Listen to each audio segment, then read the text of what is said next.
La campagna vaccinale in Veneto prosegue a pieno ritmo ed è previsto l'arrivo di 1.352.000 dosi nel mese di giugno. Le prospettive sono quindi importanti e il governatore Luca Zaia cala sul tavolo una carta storica nella lotta al coronavirus. Se voglio essere proprio giusto, quasi 30.000 posti in agenda, nelle pieghe delle agende, entrando nei siti ci sono.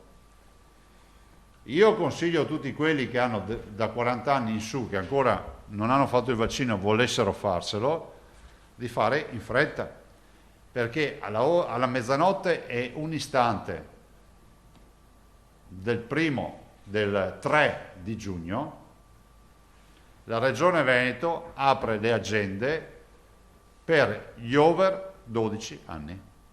La portata di questa notizia è molto vasta dato il numero di cittadini interessati. La popolazione dai 12 anni ai 39 anni, quindi, perché i 40 li abbiamo già fatti, è una popolazione di 1.402.000 veneti. C'è da calcolare, inoltre, che in questa enorme fascia di popolazione 116.000 persone sono già state vaccinate per vari motivi. Si aprono perciò agende decisamente ampie per le vaccinazioni in Veneto. Un cittadino che da mezzanotte e un secondo del 3 di giugno vorrà prenotarsi a più di 12 anni, perché a questo punto liberi tutti, avrà a disposizione agende aperte fino al 4 di agosto.